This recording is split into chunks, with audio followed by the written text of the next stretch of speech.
Ya, harus betul. punya waktu untuk pelayanan, jadi punya waktu untuk orang lain. Terus punya waktu juga untuk diri sendiri. Oh iya, ini yang sering kali lupa nih kayak. Sering lupa. Halo jemaat, kita bersyukur kita bertemu lagi hari ini dalam satu acara yang baru di channel YouTube Gereja, dan acara ini adalah mengenal lebih dekat ya.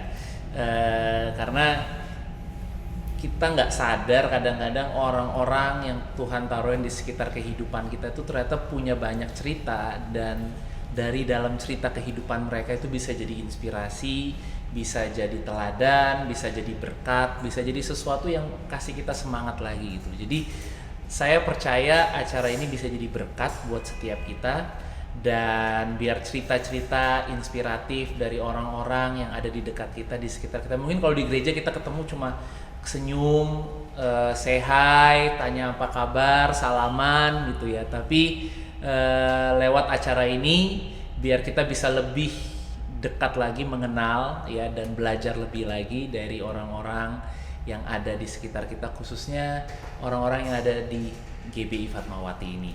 Oke, hari ini kita akan mendengar kisah cerita dari Ibu Deria. Ibu Deria adalah ketua WBI wanita di GBI Fatmawati. Pasti jemaat udah nggak asing lagi dengan Tante Deria. Halo Tan. Halo Yoel, apa kabar? Baik banget Tan. Sehat ya? Sehat Tante. Tentu sehat juga ya. Puji Tuhan. Puji sehat. Tuhan. Tante Deria ini ketua wanita Battle Indonesia WBI ya, di gereja kita di GBI Fatmawati. Dan hari ini kerinduan saya adalah waktu kita bisa ngobrol sama Tante Deria, ada sesuatu yang kita bisa dapetin, sesuatu yang bisa jadi contoh, teladan, dan inspirasi buat kita. Oke, selamat mengikuti acara kita. Kita mulai aja Tan ya. Tante Deria, gimana nih selama liburan ini, bukan liburan sih sebenarnya ya. Nggak libur. Nggak libur ya Tan. Selama WFH ya, Tante berarti di rumah aja ya Tan ya? Di rumah. 2 bulan lebih ya, 2 bulan lebih di rumah. Sesekali keluar untuk belanja ke supermarket atau ke pasar. Cepet-cepet pulang, cepet-cepet. Seperlunya. Iya.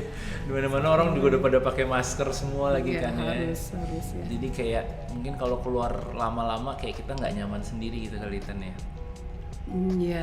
Iya sih. Iya. Tapi Om masih kerja ya?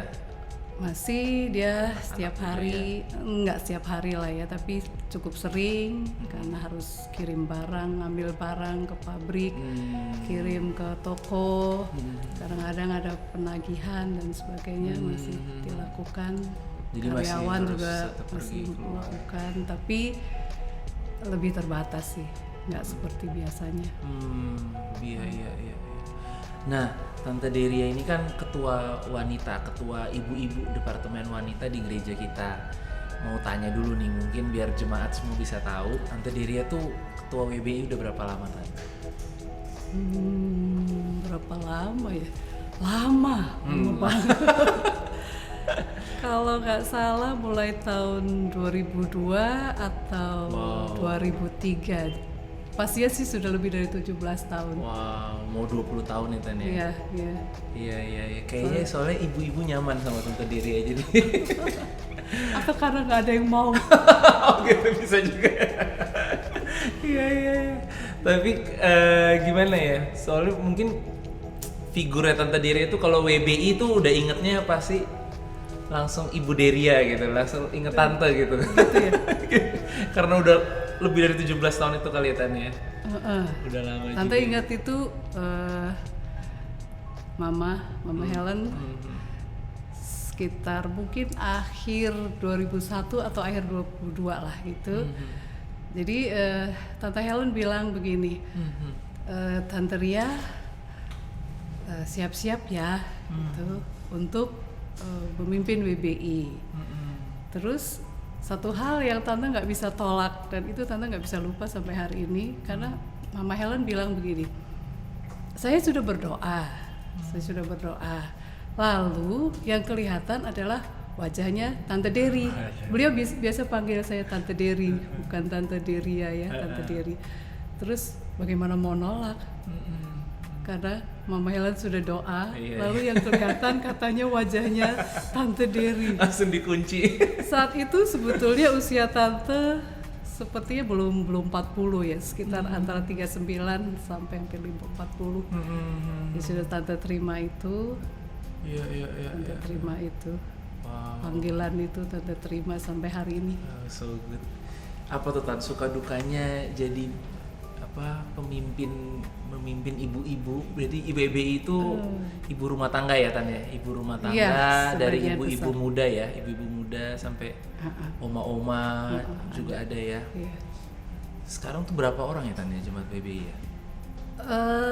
Yang terdaftar sih sebetulnya hampir 50, tapi yang cukup aktif 35 sampai 40. 35 sampai 40 ya. Oke. Apa tuh Tan suka dukanya Suka dukanya jadi pemimpin ibu-ibu? Mimpin ibu-ibu tuh asik loh sebetulnya. Gitu ya? Asik. Jadi lebih seneng sukanya sih sebetulnya. Ya kalau ditanya dukanya adalah, Tante inget banget itu ada satu kali itu awal-awal, jadi mungkin baru kira-kira 2 bulan atau 3 bulan jadi ketua WBI. Tante dikritik sangat tajam sama seorang ibu gara-gara ada anggota WBI yang sakit, tapi Tante nggak tahu. Jadi Tante nggak besuk gitu ceritanya. Lalu dia bilang, gimana sih ketua WBI-nya? Ada yang sakit kok nggak dibesuk? Kata gitu. Itu sebetulnya kalimatnya biasa saja, tapi buat seorang ketua WBI itu buat Tante ada satu satu yang membuat Tante sangat sedih. Kok sampai Tante tidak tahu ada anggota WBI yang sakit. Tapi ada juga di sini ada kayak pemberontakan itu, emangnya aku nih malaikat. Harus tahu semua. Harus tahu semuanya. Kalau nggak dikasih tahu kan aku nggak tahu kalau ada yang sakit. Jadi pulang itu terus terang Tante nangis. Tante bilang sama Tuhan kan, Tuhan nggak enak banget. Nggak enak banget Tuhan. Aku kan bukan malaikat. Kalau aku nggak dikasih tahu ada yang sakit, mana tahu gitu. Nah, terus tapi kemudian semakin kesini Tante jadi tahu. Jadi Tante umumkan ke semua jemaat WBI, mohon kalau ada yang sakit saya diberitahu. Zaman itu kan nggak seperti sekarang, nggak ada grup WA gitu-gitu. Yang punya handphone juga 1-2. Iya, jadi kan nggak bisa langsung memberitahu. Itu awal-awal banget ya, Tan, ya? Tuh sekitar tahun 2003 atau 2002 lah. Tapi sekarang ini Tante bisa menceritakan itu dengan sangat santai. Kalau dulu nangis. Oh gitu. Karena kritikannya didengar banyak orang, banyak orang, jadi malu juga gitu kan, kok gini ya ternyata jadi ketua WBI. Tapi asik dan Tante tetap bersemangat sampai hari ini karena itu passion Tante melayani di komunitas wanita. Ada hal-hal yang kadang-kadang sangat mungkin buat orang lain itu kecil, sederhana, tetapi buat Tante itu sesuatu yang membuat Tante bahagia. Salah satu contoh gini, ada satu oma-oma, jadi dia oma dititipin cucunya karena mama papa dari cucunya ini pisah. Jadi terus si cucu ikut sama ibu ini. Satu kali dia datang kepada saya, dia bilang, Bu Diria tolong bantu doa dong. Cucu saya ini sudah diultimatum sama gurunya bakalan nggak naik. Terus dia bilang, cucu saya itu nggak bodoh sebetulnya Bu, tapi kalau dia di kelas tuh gangguin orang lain, nggak mau belajar gitu. Terus Tante cuma cerita gini, Bu, saya biasanya yang saya lakukan buat anak-anak adalah kalau mereka mau ulangan, mau tes, mau ujian, apalah namanya itu UAS atau apa gitu, saya akan tanya besok itu mata pelajaran apa ulangannya, misalnya matematika sama bahasa Indonesia. Lalu besok saat mereka ulangan, saat mereka sudah ada di kelas, Tante tahu oh di jam segini udah mulai ulangannya, Tante masuk kamar untuk berdoa. Dan tante bilang sama Tuhan, Tuhan hari ini anakku ulangan matematika dan nanti bahasa Indonesia. Tolong mereka Tuhan, Roh Kudus bantu mereka untuk mengingatkan apa yang sudah mereka dengar dari gurunya, mereka baca dari buku dan seperti itulah. Tante ngomong seperti itu ke ibu ini, ke oma ini. Nggak taunya dia praktekkan. Padahal tante ceritanya gitu aja. Tante nggak menyuruh menasehati dia lakukan ini ya, nggak seperti itu. Tapi lalu dia lakukan. Terus beberapa minggu kemudian dia dengan senangnya, dengan sukacitanya, dia bilang, Bu, cucu saya naik kelas katanya gitu. Nilainya sih lumayan katanya. Puji Tuhan, loh kok bisa? Iya saya lakukan yang waktu itu ibu bilang katanya. Jadi saat dia ulangan umum, dia masuk doa di jam itu, bukan sepanjang jam itu juga sih, tapi di jam itu dia berdoa, lalu dengan detail dia bilang, hari ini cucuku ulangan matematika Tuhan, bahasa Indonesia Tuhan. Nah memang itu tante lakukan itu buat anak-anak, jadi tante hanya cerita aja pengalaman. Dan itu rasanya satu kebahagiaan tersendiri saat ada orang lain melakukannya dan Tuhan memberkati dia. Amin, gitu. amin. Sangat simpel. Iya. BBI itu beragam, Yoel. Usianya ada yang lahir dari mulai tahun 40-an sampai lahir tahun 80-an. Kumpul di satu komunitas. Ada yang profesi sebagai pembantu rumah tangga. Ada juga yang istri seorang direktur utama. Nah, cukup sulit sebetulnya kan menyatukan. Lumayan besar cukup besar. Dari tingkat pendidikan beragam, tingkat ekonomi juga sangat beragam, ya kan? Nah, satu-satunya yang membuat ibu-ibu ini tetap mau berkumpul bersama, bersekutu bersama, karena memiliki kerinduan yang sama, bertumbuh dalam iman, sama-sama belajar, lalu belajar mengenal. Memiliki pengenalan akan Tuhan Yesus dengan benar secara bersama-sama. Kerinduan itu yang membuat pembantu rumah tangga sama istri direktur utama bisa kumpul di satu komunitas. Iya. Di komunitas lain mungkin nggak ada. Biasanya kan artis dengan sesama artis, ibu-ibu dengan level tertentu, dia pasti akan kumpul dengan ibu-ibu level tertentu. Itu. Aku tuh kalau ngomongin gitu gimana ya Tania? Bukan sedih ya, terharu gitu ya. Maksudnya salah satu hal yang paling aku syukurin di gereja kita tuh adalah kita tuh multicultural banget gitu ya. Kita dari budaya yang berbeda banget, kita juga dari kalangan yang berbeda, backgroundnya semua berbeda, status sosialnya, jenjang sosialnya juga bener, sangat beragam banget. Tapi ya bener ya tadi namanya keluarga, ya mungkin itu yang tante bangun di WBI gitu, as a family gitu, sebagai keluarga semuanya bisa tetap saling nerima gitu lah, yang punya yang lebih membantu yang kurang gitu dan dia nggak merasa risih ada di satu persekutuan berdampingan dengan orang yang sangat sederhana. Iya, yang sederhana pun nggak minder juga. Minder. Untuk mengerti karakter banyak orang. Iya kan? 40 orang misalnya, 40 karakter kan? Nggak bisa sama. Maunya beda-beda semua. Lalu juga kebiasaan yang berbeda, karena dari suku yang berbeda. Di WBI kita ini mulai dari wanita Batak ada, wanita Jawa, wanita Manado, Ambon, NTT, keturunan Cina ada. Ada lagi Jawa pun, ada yang dari Jawa Timur sudah beda dengan Jawa Tengah gayanya. Iya benar. Gitu kan. Nah, memang ada juga saat-saat di mana mereka berbenturan. Karena gaya berbicara, gaya menegur yang Jawa tersinggung karena gayanya orang Batak yang langsung jeder begitu kan. Nah, butuh satu kemampuan untuk tetap membuat mereka itu nyaman, nggak lari, nggak lari hanya gara-gara disakiti. Itu kalau ngomong, aduh nggak enak banget ya gitu. Tante harus ngomongin gitu. satu-satu, kasih pengertian gitu ya Tante. Butuh kemampuan untuk itu saja. Iya. Sehingga mereka masih tetap nyaman ada di keluarga yang namanya WBI Fatmawati 25. Tuhan. Tante cita-citanya apa sih kalau buat WBI itu? Maksudnya kerinduan hati tante yang paling utama, yang paling kayak kayaknya ini deh yang pengen banget supaya ibu-ibu WB itu jadi seperti apa sih gitu. Kerinduan tante. Satu hal yang tante rindu adalah setiap wanita WBI itu bisa melayani dengan cakap, Lain dengan cakap. dengan smart, bukan asal melayani. Karena itu mereka harus belajar. Mereka harus mengembangkan karunia, mengembangkan talenta, mengembangkan keterampilan yang Tuhan berikan, sehingga ada di satu level mereka sanggup dipakai Tuhan jadi mitranya Tuhan untuk menuai jiwa, kan tujuannya itu. Iya. Jadi dia cakap melayani keluarganya sendiri, itu harus pasti. ya. Mulai dari yang komunitas paling kecil adalah keluarga. Setelah itu keluar, dia harus cakap melayani di gereja misalnya.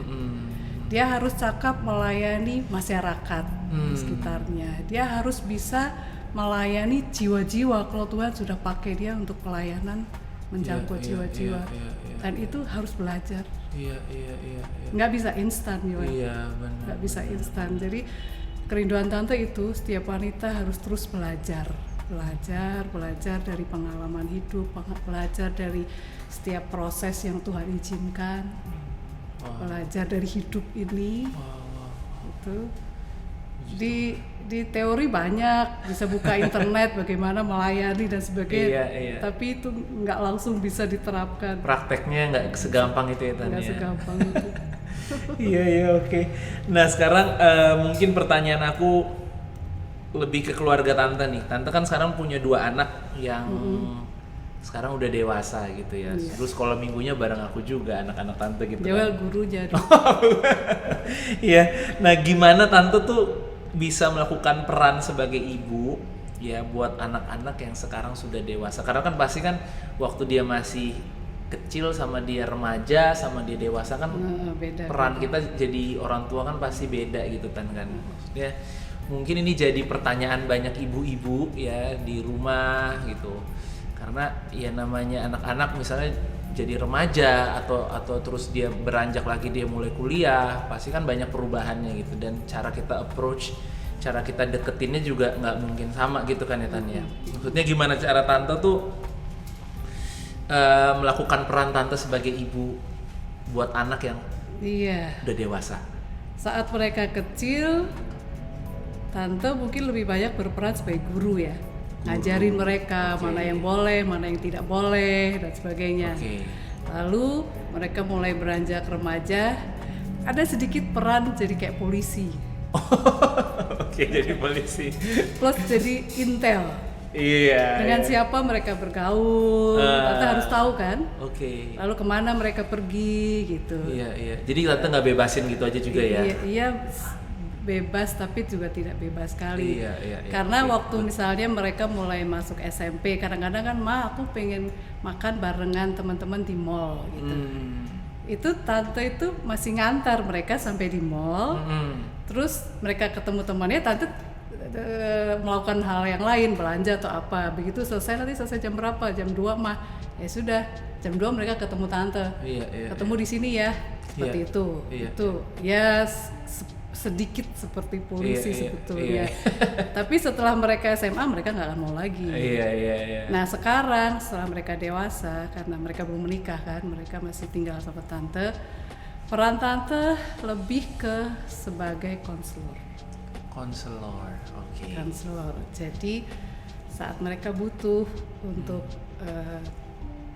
tante kasih pendapat, kasih saran. Jadi saat mereka butuh, tante baru datang. Dulu waktu kecil enggak kan, tante yang ada guru terus, kan, tante iya. ke situ begitu. Sekarang nggak bisa, Yoel. Mereka sudah bisa ngambil keputusan sendiri. Mereka punya pendapat sendiri, belum tentu sama. Nah, sebagai konselor mungkin sedikit sepertinya pasif ya, konselor kan gitu. Orang datang kan, orang datang, dia mengadukan persoalannya, lalu kita sama-sama cari solusi.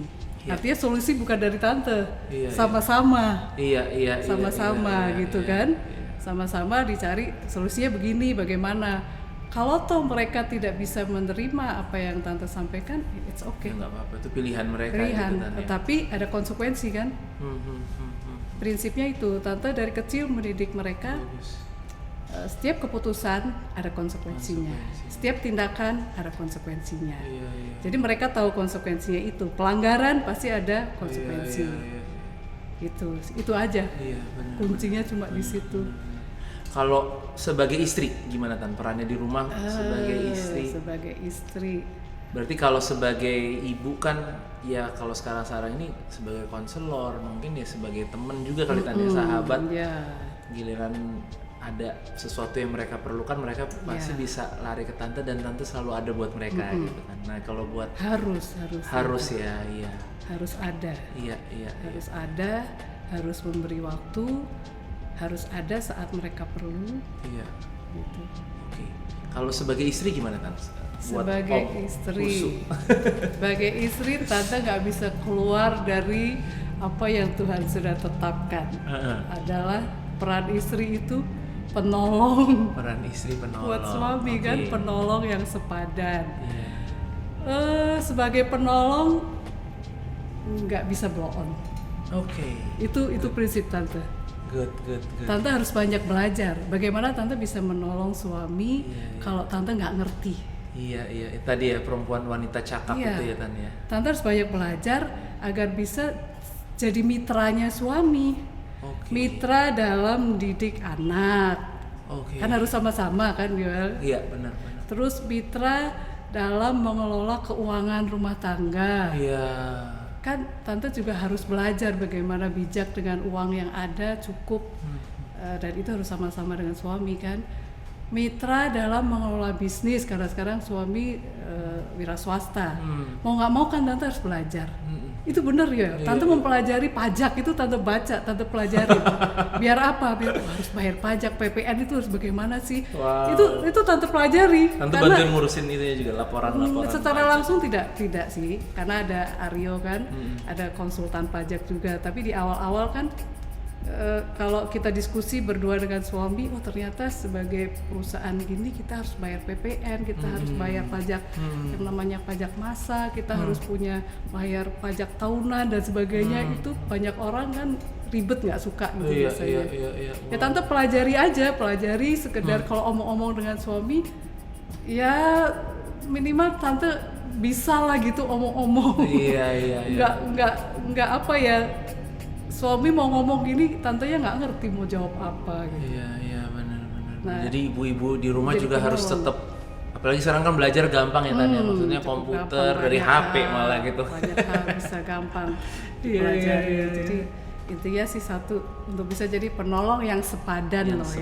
Setiap orang punya porsi masing-masing kan sesuai dengan pasangannya ya. Iya.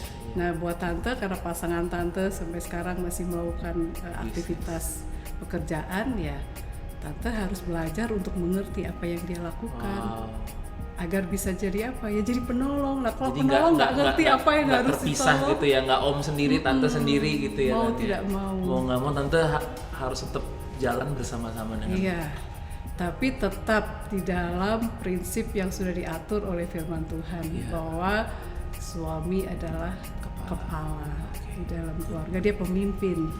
Tante harus taruh itu dia sebagai kepala, sebagai pemimpin. Jadi tante melakukannya tetap dengan prinsip tunduk dan menghormati suami. Itu nggak bisa dilanggar. Nggak bisa dilanggar, Yoel. Kalau dilanggar pasti ada persoalan di dalam kan kadang-kadang kan kalau istri ada mau gimana tuh Tan? Misalnya ada mau tapi suaminya nggak mau denger gitu misalnya. Suami kan kadang-kadang ya ini pilihan saya, ini mau saya. Tante biasanya kayak gimana tuh kalau menanggapi masalah yang seperti itu gitu? Mungkin tante ini bukan tipe orang yang misalnya begitu ini, ya deh Pak terserah Papa, bukan gitu. Di awal mungkin tante akan berusaha. Berusaha dan itu kami kadang-kadang berdebat ya. Berdebat. Jadi untuk diskusi yang itu kadang-kadang diskusinya cukup panas itu untuk satu hal. Tapi tetap keputusan tante serahkan kepada kepala keluarga. Nah itu ya, maksudnya kadang-kadang cukup sulit. Tidak selalu keputusan kepala keluarga cocok dengan apa yang ada di dalam hati atau pikiran atau perasaan tante kan sebagai istri. Apalagi tante semua oleh perasaan. Kalau om kan semua semua pakai akal sehat. ya. Iya terus. Jadi tetapi tetap Tante harus menghargai bahwa keputusan itu dilakukan oleh pemimpin. Yes.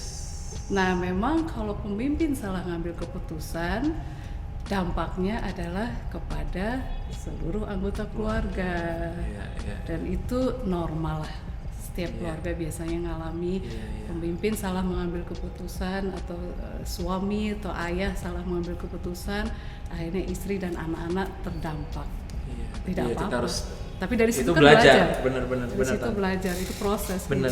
Nah Tante nih sekarang gimana bagi waktunya nih biar bisa tetap balance, apalagi kan Tante ibu rumah tangga juga, tadi harus bantuin om juga, sedangkan buat anak-anak juga harus tetap ada buat mereka, apalagi mereka kan sekarang masih ada di rumah bersama-sama dengan Tante gitu kan. Maksudnya gimana biar waktunya ini bisa balance untuk semuanya? Gak ada yang khusus sih, Tante lakukan saja. Yang penting dalam satu hari itu Tante punya waktu buat Tuhan secara pribadi. Itu Tante punya. Jadi waktu di mana Tante berkomunikasi dengan dia secara pribadi, menyampaikan semua keluh kesah dan juga ucapan syukur dan banyak hal, itu punya waktu. Terus Tante juga harus punya waktu untuk anak-anak. Tetap punya waktu untuk suami, punya waktu untuk melayani, karena Tante hamba Tuhan ya, tetap harus punya waktu untuk pelayanan. Jadi punya waktu untuk orang lain. Terus punya waktu juga untuk diri sendiri. Oh iya, ini yang sering kali lupa nih kayak. Sering lupa kan. Bener, jadi waktu untuk diri sendiri jangan mungkin, lupa ya. Ya kalau buat Tante agak lebih sederhana. Kadang-kadang Tante baca, Tante nonton TV, Tante suka Discovery Channel. Kalau film Tante suka film-film yang kayak di Fox Crime gitu-gitu. Nggak suka film drama. Sukanya tegang-tegang. Sukanya yang detektif yang gitu-gitu. Yang mikir. Itu waktu relax. Tante butuh. Ada banyak wanita kelelahan, Yoel. Kenapa? Melupakan yang sepertinya simpel tadi, waktu untuk diri sendiri. Benar. Sehingga semua waktunya tuh untuk suami, untuk anak, untuk ngurusin rumah. Padahal diri sendiri tuh butuh loh ya. Akhirnya capek juga. Capek itu kayak yang apa kita bilang kan, kita harus mengasihi sesama kita seperti kita mengasihi diri kita sendiri gitu. Jadi kalau kita nggak bisa mengasihi diri kita sendiri, ya gimana kita mau ngasihi orang lain gitu kali Tanya. Tidak harus jalan-jalan ke mall, kalau punya uang sih boleh silahkan. Tetapi paling tidak punya waktu untuk diri sendiri, santai, biar nggak stres. Ibu-ibu yang sudah mulai sakit kepala, migrain dan sebagainya, mungkin harus mulai cek apakah dia punya waktu untuk diri sendiri. Iya, benar-benar. Jangan sampai kecapean ya. Menurut Tante, apa sih keberhasilan sebagai seorang ibu atau seorang istri tuh? Apa keberhasilannya, goalnya tuh apa? Ibu aja ya. Ibu lah. Kalau istri itu berat. Sebagai seorang ibu sangat sederhana buat Tante. Kalau apa yang Tante hidangkan di meja makan dimakan habis oleh seluruh keluarga, oleh anak-anak, itu sebuah keberhasilan. Tante tuh nggak pintar masak, Yoel. Jadi tapi Tante harus belajar masak kan. Lalu setiap kali Tante masak, Tante hidangkan di meja makan, dan mereka makan habis, dan mereka bilang, "Mah, besok masak kayak gini lagi ya, Mah. Kok enak ya?" Enak. Itu sebuah keberhasilan. Sangat sederhana. Jadi ibu-ibu di rumah sederhana. Keberhasilan itu sebenarnya simple ya Tan ya. Sederhana. Kadang-kadang kita mengharapkan hal yang besar, sedangkan banyak hal-hal kecil dalam hidup kita. Mereka masih mau pulang ke rumah dan nyaman tinggal di rumah. Mereka masih cari mamanya. Saat mereka punya persoalan, nggak cari teman, nggak cari teman sekolahnya atau teman mainnya. Itu sebuah keberhasilan seorang ibu. Jadi ibu-ibu di rumah jangan menyerah ya, meskipun kayaknya kita punya kerinduan, ada masalah kok belum dijawab gitu ya. Mungkin doain apa belum dijawab, belum ada mujizatnya, tapi kan ternyata hal-hal sederhana aja kayak gini nih, makanan dimakan misalnya anak-anak datang ke kita waktu lagi ada masalah, itu aja sebenarnya bisa kita syukuri gitu loh. Maksudnya itu udah jadi achievement, jadi pencapaian yang luar biasa ya buat ibu ya. Wow, aku nggak kepikiran sih Tan. Maksudnya kalau Yang cowok normal kan sih Yoel, semua ibu pasti kan mempersiapkan anaknya punya masa depan, Iya, ya iya, kan? iya, Nggak iya. mungkin lah ya. Jadi dari kecil kita pasti didik mereka sekolah sampai mereka nanti suatu saat mandiri kan, sebagai satu pribadi yang bisa menghidupi dirinya sendiri dan keluarganya. Iya, Pastilah nggak ada seorang ibu yang nggak mempersiapkan itu Iya. harus. Jadi tapi itu bukan satu-satunya Iya. target. target keberhasilan ya itu. Mungkin kalau cowok mikirnya kan yang gede tuh Tan, achievement Oh gitu. iya, jadi dokter anaknya, jadi insinyur, kan nggak salah loh ya, nggak Iya, salah. benar. Salah. Tapi buat ibu-ibu Iya. ternyata hal-hal kecil itu matters gitu ya. Maksudnya itu penting, itu kayak kebahagiaan sendiri, sukacita sendiri. Wow, semangat terus ya ibu-ibu di rumah. Nah, nih yang terakhir nih Tan. Mungkin ada pesan tante buat para ibu-ibu yang ada di rumah saat ini. Ya, mungkin mereka juga mungkin ada masalah ngadepin suami, ngadepin istri ya. Belum mungkin ngadepin masalah ekonomi dan lain-lain. Ya mungkin hidup nggak gampang, tapi apa sih Tan pesan dari tante buat ibu-ibu yang ada di rumah? Pesan buat setiap wanita. Oke. Tadi yang pertama tetap belajar agar bisa jadi wanita yang cakap dan itu bisa berdampak buat siapapun yang ada di sekeliling kita. Lalu yang paling penting adalah tetap melekat pada Tuhan. Amin. Tinggal di dalam Tuhan. Yes. Tinggal di dalam firman Tuhan. Di luar Tuhan kita tidak akan bisa melakukan apa-apa. Jangan pernah berharap kita bisa melakukan fungsi kita sebagai istri, sebagai ibu, sebagai hamba Tuhan, sebagai apalagi karyawan, sebagai pekerja di luar Tuhan. Nggak akan pernah berhasil. Iya. Jadi satu saja kuncinya, tetap ada di dalam Tuhan. Apapun situasi di luar, sesulit apapun situasi di luar, jawabannya tetap ada di dalam Tuhan. Amin. Iya. Amin. Jadi sekarang ini tetap berdoa, Iya. tetap bersyukur, dan jangan lupa tetap tersenyum. Tetap senyum ya. Hari-hari ini Jangan- cukup sulit orang untuk tersenyum, Iya, Yoel. jangan tunjukin muka stres terus gitu. Apalagi ditutupi masker, nggak kelihatan senyumnya. Iya benar. Jadi tetap tersenyum, Siap, apapun situasi yang Amin. dihadapi. Thank you banget loh Tan. Iya. Ini bisa Terima jadi kasih. berkat, ya maksudnya biar semua kita di rumah yang menyimpulkan sendiri apa yang kita dapat hari ini, dan aku berterima kasih banget Tante Dere bisa jadi berkat khususnya buat ibu-ibu ya, buat istri-istri yang ada di rumah yang saat ini sedang melihat acara ini. Dan mungkin boleh nggak Tante doa sedikit aja buat ibu-ibu Oke. istri-istri yang ada di rumah. Iya. Iya. Iya. Buat semua wanita yang menonton video ini, ayo kita doa sama-sama ya.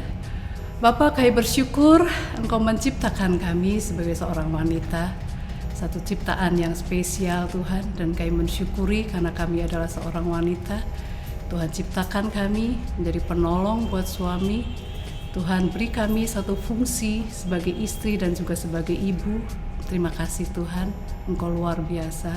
Mampukan kami para wanita-Mu ini Tuhan untuk bisa menjalankan semua fungsi itu dengan baik. Kami percaya Tuhan tidak akan pernah tinggalkan kami. Dalam situasi seburuk apapun, Tuhan tetap bersama kami. Itu janji-Mu Tuhan, sekali-sekali pun Engkau tidak akan pernah tinggalkan kami. Engkau juga tidak akan pernah tinggalkan kami para wanita yang terus bergantung kepadamu. Terima kasih Tuhan Yesus, beri kami tetap berharap agar kami tidak hilang pengharapan. Beri kami tetap memiliki iman yang kokoh agar kami tidak tergoncangkan dengan situasi yang sulit seperti sekarang ini. Terima kasih Bapa, kami mengucap syukur di dalam nama Tuhan Yesus. Haleluya. Amin. Amin. Tuhan berkati semuanya. Bye.